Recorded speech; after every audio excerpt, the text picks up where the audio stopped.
नमस्कार साथियों, मैं doctor Manoj Ahuja Ahuja news channel में आपका हार्दिक अभिनंदन करता हूं। आहूजा न्यूज बुलेटिन देखने से पहले हम आपको बता दें, हमारा न्यूज चैनल कोई प्रोफेशनल चैनल नहीं है।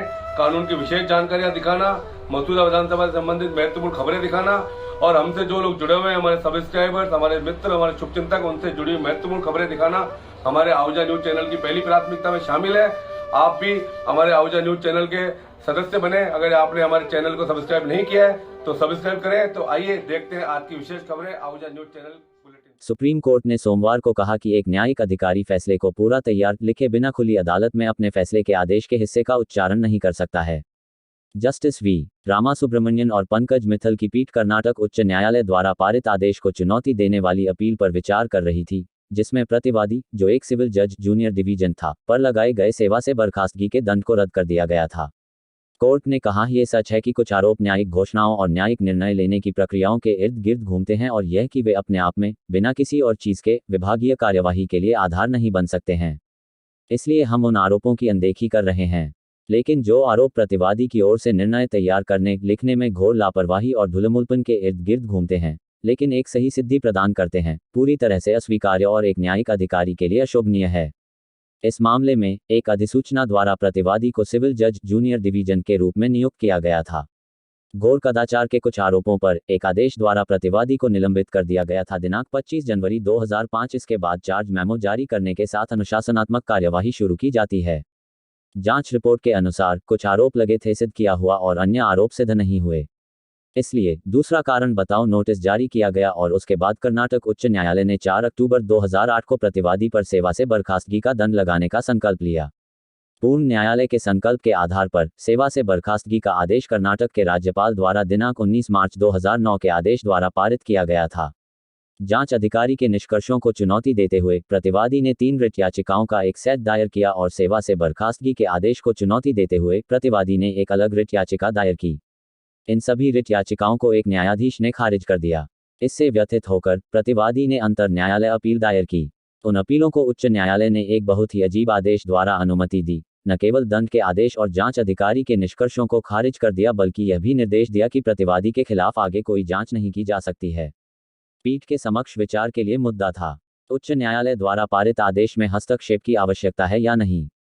सुप्रीम कोर्ट ने कहा कि यह देखा गया है कि लगाए गए आरोपों में से कुछ आरोप प्रतिवादी द्वारा पारित न्यायिक आदेशों से संबंधित हैं।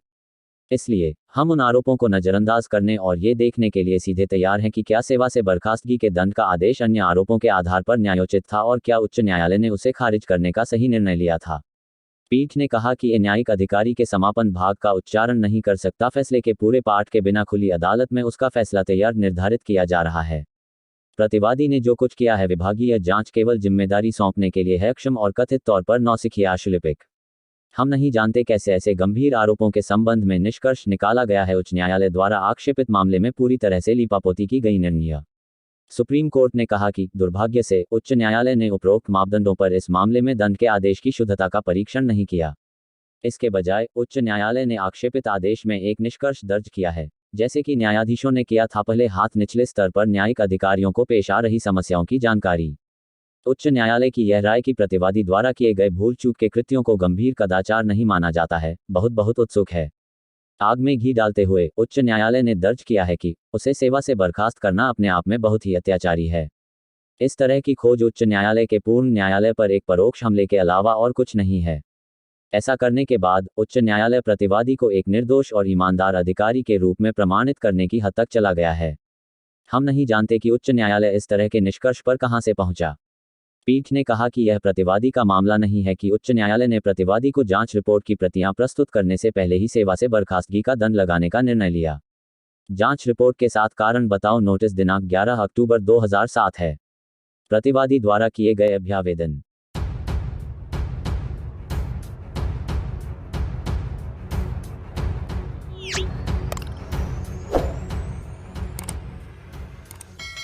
ट्रस्ट श्री गुरु सिंह सभा विजयनगर द्वारा धन धन गुरु तेग बहादुर जी दे प्रकाश पर्व बड़ी श्रद्धा और भावना से मनाई गई है। 11 अप्रैल मंगलवार को सुबह के दीवान में श्री सुखमणी साहिब जी का पाठ आयोजन किया गया। उसके उपरांत कीर्तन दरबार भाई साहब भाई गुरमीत सिंह जी संगत को कथा व कीर्तन से संगत को निहाल का संपूर्ण समाप्ति उपरांत अटूट जलपान वर्ताया गया है। ट्रस्ट के प्रधान हरगोविंद सिंह टुटेजा, संरक्षक व पूर्व पार्षद गुरुभेज सिंह टुटेजा, सचिव दिलप्रीत सिंह टुटेजा, खजांची जगजीत सिंह टुटेजा, राजन सिंह टुटेजा, गगनदीप सिंह टुटेजा, गुरुमीत कौर, मंजीत कौर, गुरुचरण कौर, आशा विनायक, नवप्रीत कौर, रजनी कौर, मुस्कान कौर आदि उपस्थित थे। ये जानकारी ट्रस्ट श्री गुरु सिंह सभा के सचिव दिलप्रीत सिंह टुटेजा ने दी।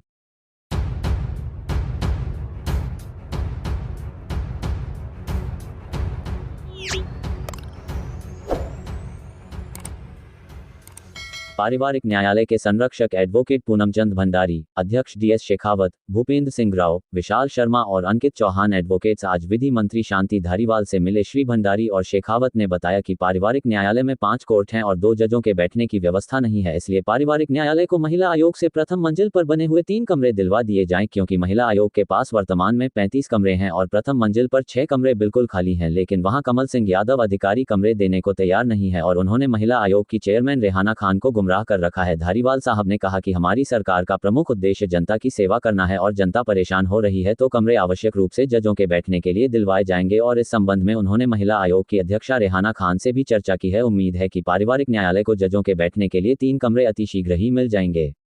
पारिवारिक न्यायालय भवन निर्माण के लिए बजट हेतु निवेदन किया कि पारिवारिक न्यायालय के लिए बजट शीघ्र जारी करें ताकि भवन निर्माण हो सके और पक्षकारों को सुविधा मिल सके।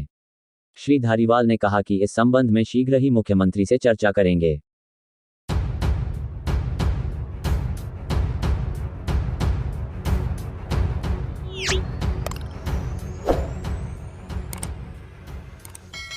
सुप्रीम कोर्ट ने मंगलवार को यूट्यूबर मनीष कश्यप की एक याचिका पर केंद्र सरकार और बिहार और तमिलनाडु राज्यों से जवाब मांगा, जिसमें तमिलनाडु में प्रवासी श्रमिकों के बारे में कथित रूप से फर्जी खबरें साझा करने के लिए 2 राज्यों में उनके खिलाफ दर्ज प्रथम सूचना रिपोर्ट के समेकन की मांग की गई थी।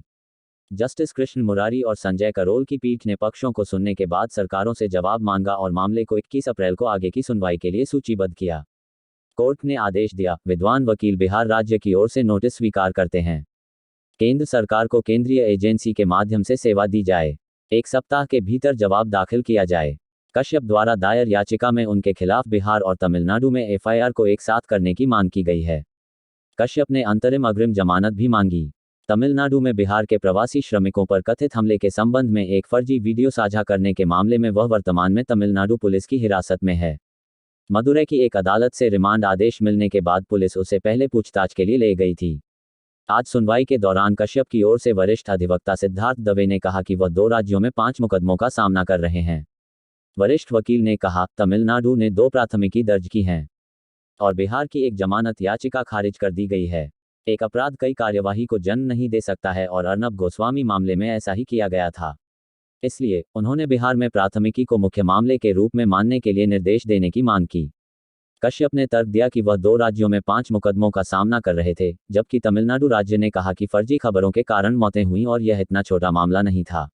तमिलनाडु राज्य की ओर से वरिष्ठ अधिवक्ता कपिल सिब्बल ने कहा कि फर्जी खबरों के कारण मौतें हुई और यह कोई छोटी बात नहीं थी। उन्होंने कहा, चलो जवाब दाखिल करते हैं। उन्हें पहले ही एनएसए के तहत हिरासत में लिया गया है। यूआरएल अलग है और अपराध अलग हैं। वरिष्ठ वकील ने तब अदालत से कहा कि वह राज्य को जवाब दाखिल करने के लिए 2 सप्ताह का समय दें। कश्यप के वकील ने इसका विरोध करते हुए कहा कि काफी समय हो गया है क्योंकि उन्हें हर रोज परेशान किया जा रहा है। इन सबमिशन के आधार पर कोर्ट ने नोटिस जारी किया और अगले सप्ताह मामले की सुनवाई करने पर सहमति व्यक्त की।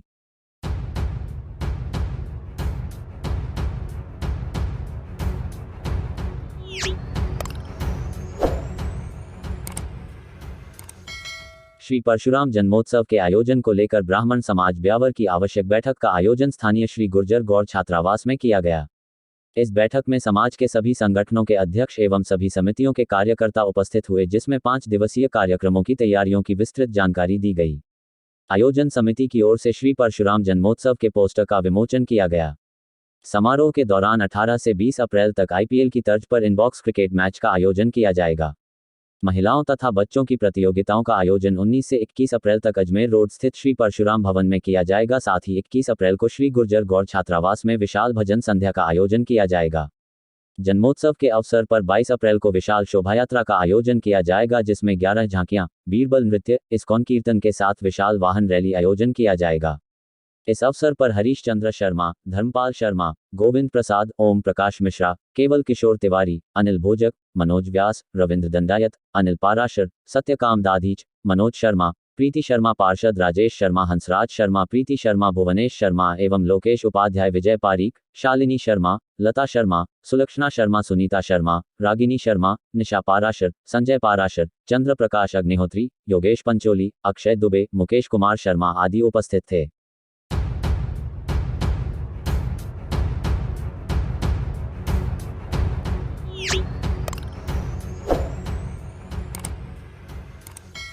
जिला बार एसोसिएशन के नवनिर्वाचित महासचिव राजेश यादव ने सोमवार को वैशाली नगर के आनंदम समारोह स्थल में अपनी लाडली बिटिया सेजल राय का जन्मदिन मनाने के साथ साथ महासचिव निर्वाचित होने के अवसर पर साथी अधिवक्ताओं को निमंत्रण देकर उनके सम्मान में स्नेहभोज का आयोजन किया।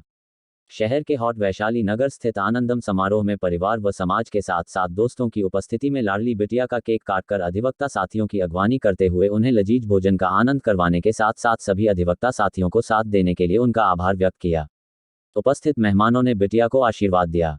इस मौके पर बार के नवनिर्वाचित अध्यक्ष नरेंद्र सिंह राठौड़, उपाध्यक्ष दिनेश राठौड़, सह सचिव श्याम पारीक, कोषाध्यक्ष रजत बंसल, कार्यकारिणी सदस्य राकेश चौहान, हरीश बारोटिया, नमन जैन, वरिष्ठ अधिवक्ता SK Bhargav, Pritam Singh Soni, Bhagwan Singh Chauhan, Charanjit Singh Oberoi, Chandrabhan Singh Rathore, Sanjay Sen, Devendra Singh Shekhawat, Vivek Parashar, bar council of Rajasthan के सदस्य योगेंद्र सिंह शेखावत, शेखर सैन, जयप्रकाश शर्मा, डॉक्टर मनोज आहूजा, अनिल शर्मा, अनुज टंडन, अमित गांधी, यश सिंह रावत, कुशल नोगिया सहित सैकड़ों अधिवक्ताओं का सैलाब देखने को मिला, जो अधिवक्ता साथी राजेश यादव के व्यवहारिक होने का एक उदाहरण के रूप में देखा जा सकता था।